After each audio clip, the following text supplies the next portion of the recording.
too. So we gave you an update on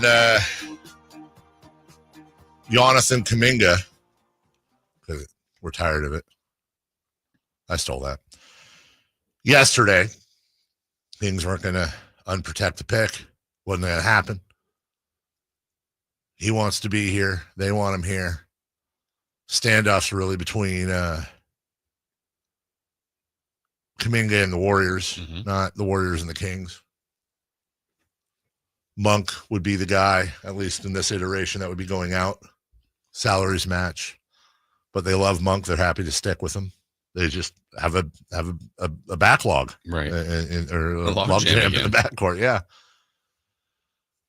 And the Warriors come out and say, and they leak out that they fully intend on having Kaminga and not trading him unless it's, that Joe Lacob has come out, the owner, and said it's got to be an unprotected pick at the very least, not worth looking at otherwise. But then Sam Amick kind of put a lid on the whole thing or added an ingredient that it's not just for those saying it's just coming down to the protections or lack thereof on the pick. It's not that as well. It's also the fact that to make this work, the Warriors would have to say goodbye to either Moses Moody or Buddy Hield. Yeah. And that's not something Steve Kerr is a huge fan of. I don't know how to solve that one. Right. That's not the Kings' issue. Just don't know how Kaminga goes back there. I understand that athletes and people make up all the time. Like we talked about with Micah Parsons and the Cowboys yesterday, but gosh, at this point, it just makes a lot of sense. They're almost certainly going to lose. Now, it wouldn't blow me off my chair if today or tomorrow it's like, Jonathan Kuminga and the Warriors have come to a 4-year, $130 million. Like, all parties are. We've seen that many times, but as far as the Kings go, Jason, I struggle with directly connecting this, but it's certainly a possibility that Kaminga is a domino in the sense that they are crowded in the backcourt. That crowd is largely not point guards. They have one true point guard on the roster, and they want to add more, but they can't add another guard without getting rid of a guard. If Kaminga came in, that gives them a sorely needed person at the 4. A guard would be going out, which now creates an open spot. Still probably a little mismatched even after that. And they have their full mid-level exception that they could then, if they chose to, turn around and offer to Russell Westbrook, who we know they have talked to for a while, that Scott Perry is very fond of him. Scott Perry was on the staff that drafted him. There's mutual interest. So to say, hey, if they're able to work this Kaminga trade out as it's presented, that means they're also going to sign Russell Westbrook. That may not be the case, but it certainly is incredibly plausible. And we do know this, for the Westbrook thing to happen, the Kaminga thing would almost definitely have to happen. Yeah, I mean, so let's say Kaminga doesn't, then is that a off-the-table thing for Russ? Because, I mean, you're already crowded in the backcourt. Yeah. You wouldn't have lost a guard, and now you'd be adding another one. I think it is. Yeah. I do. I think it is, unless they found another deal. Because this is a deal we know about. Yeah, maybe there's other things they're working on. Yeah. We know about this. It's been played out. I think, honestly, and I say this as somebody who's a part of reporting it, I think it's played out a little too much in the public. Yeah, I think we can even go back to Sam. This would be, maybe it's about a month to 2 months old now, when Sam was saying, look, at the beginning, I'm sure Scott Perry was looking at trying anything he could maybe to see if Zach LaVine could be moved. That, well, there wasn't a lot of takers, which understandably so, just based on contract. And then I think DeRozan was a name that they were looking at and not getting back what they would have liked. Right. So you don't make a move just to make a move. Then that's where Monk's name started to come in a little bit more, because I think some people would be coveting someone like Monk. And that's why, salary wise, with this potential thing with the Warriors. But yeah, I don't, it's been a little bit of a difficult offseason for a lot of teams, and the Warriors specifically, they've been on hold here. They're waiting on this Kaminga thing because, they've been rumored with guys like Al Horford and a few others. Like, they really can't do anything until they get this other one resolved. And the balance of this Kings team too right now is, as assuming Dennis Schroeder's a starting guard, bulk of your scoring is coming out of year 2 and 3 with LaVine and DeRozan. Not that, you're getting 19 out of Sabonis. You're getting, well, who knows with Keegan what kind of year it's going to be, but let's call it 14, 15, 16, unless there's a big move one way or the other. And then when you get to the bench, I mean, I would say this. If they got in Kaminga and they also got in Westbrook and you let Monk go, I'm not entirely sure. When you look at the bench, I can't predict what Nate Clifford's going to do. Mm-hmm. But Keon Ellis, Devin Carter. Well, if you got Kaminga, yeah, I think your bench has to be DeRozan. I agree with you. That's my point, is that there's not a lot of scoring off the bench. Yeah, but that's your guy. Like, right. When he comes in, then you're hopefully in the bonus already. That's his sweet spot, right? He gets to the foul line. He could kind of run that second unit and hopefully be kind of what Monk was 2 years ago. Like one of the leading scorers off the bench in the league.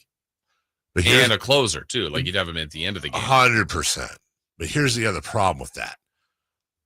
DeMar DeRozan turns 36 the day after tomorrow. Mm-hmm.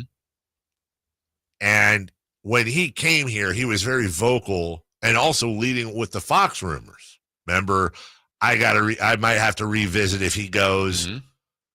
I'm really curious where DeRozan's head's at right now. Consummate professional, he's going to go out and be a pro. Right. But I don't think when he signed here, he was thinking, you know what, maybe a year from now, I'm going to be coming off the bench at 36 years old for a team that has literally zero chance of contending for a championship. I'm sure he didn't. Can't be happy about that. But I don't want to say, like, deal with it. That's too harsh. But I'm sure when Monk this time last year re-signed and turned down other offers, mm-hmm. and probably isn't that thrilled to hear that he's a name that's being attached to the Warriors. Right? What do you think the last Kings player Kings starter was that re-signed with the team that if you asked them right now if they were happy they did that, they'd say yes? Like after the fact? Yeah. Years later. Monk can't be happy. DeRozan can't be happy. Fox asked out. I look at DeRozan right now. Say what you want about how, he's 77 years old or whatever. Dude averaged 22, 4, and 4 last year. That's not bad. No. That's a good player. He had a good season. But he's got to be sitting here going, I'm stuck out here. I'm used to, I'm an LA guy. He's played in Toronto. He's played in Chicago with a stopover, obviously, in San Antonio. My clock's ticking. Yeah. And I got nowhere to go. I'm stuck. The reality is it's a harsh one, but he probably has to be the consummate pro still. Like if the Kings asked him to come off the bench and he did that, and then the trade deadline comes and Sacramento's 11th, like, we got to move him. And some team wants him as a difference maker. He's kind of got to play by the rules, and then hopefully that deal comes, because I think right now the Kings can't trade him just to trade him. I don't think there's an offer that they are hearing that they would want in return. Well, there's another thing. There's another, what would you say? There's another option. And I'm not advocating. I'm just asking here. But let's say we get into October and nothing's happened. Kaminga's, that ain't happening. No Westbrook. Do you look at buying out DeRozan? I don't love that, but I guess it's an option. I don't ever love a buyout. Yeah. Because you're taking a hit, especially for a guy who's effectively an expiring contract. I know he has a third year, but super light guarantee on that. He's effectively an expiring, and this isn't like Bradley Beal. He's a usable player, but you also have to factor in A, the logjam, B, he's going anyways, C, it doesn't appear there's a market for him, nor will one materialize, barring 9 shooting guards get hurt. Nobody has money. And on top of that, I don't know. These are the types of things that are impossible to quantify on the radio, but at some point you have to start repairing your reputation around the league. Yeah. And I'm not entirely sure, Jason, that whatever monies they have to spend on DeMar DeRozan playing for another team wouldn't be worth its weight in gold in they did DeMar DeRozan right. Yeah. In the end, they did him right. Right. And that's a sign of a quality organization, and maybe they're trying to improve with agents. Again, that's so hard to quantify, but it's a real thing in the NBA. When players are making decisions, whether it's not just free agency anymore, it's also in trades because they have so much control. Yeah. Well, do they want to come to your franchise? DeMar DeRozan saw fit to come here because you're coming off the Beam Team stuff. Right. Sounds good. Sounds exciting. This ain't what he signed up for. What about as a counter? Any thought to LaVine coming off the bench? To me, DeRozan had the better year for this team. I think LaVine off the bench would, if all things were equal, I think you can make a great argument that LaVine would be an instant six-man of the year candidate and a stud off the bench. Also, I don't think there's a world where this team pays $50 million for a six-man. Okay. Shouldn't factor in. But then there's also a thing where part of me goes, you know what? If I'm the Kings, one of the things I'm doing is I'm going into this season and I am trying to absolutely build this offense around Zach. I want Zach LaVine taking 30 shots a game. I want Zach LaVine to be the alpha and the omega of this offense. And I want to give him every chance I can to pad his stats, to showcase him. Just find somebody that will bite. And I understand that there's people out there that are like, I've seen this written before. Why are you making it out like Zach LaVine sucks, like he's terrible, that he's not a good player? That I would say this. Some of this is unfair, but it's a fact. Zach LaVine has never really – where has Zach LaVine ever won? Mm-hmm. And some of that's not his fault. Correct. You have to acknowledge that, whether – Minnesota, Chicago, and here. Yeah. I mean, Minnesota's better now, but they weren't that team back then. No, they weren't. And it's his contract. It's really that simple. Last year, splitting between the two, he averaged about 23 points a game. He gave you about 4 boards, 4 assists on splits of 51, 44.5, and 82.5. That's incredibly, and by the way, that scoring's down. This is also a guy that's averaged 27 points a game. Mm-hmm. Like, that's incredibly efficient for a guy with that kind of volume. Rick, good morning. Hey, guys. Good morning. Dave, I want to get your take on this. The Kings right now are not sitting too bad. They're actually fairly close to having the same record as the Warriors. They're right now just built for trades. I'm kind of wondering about Kaminga.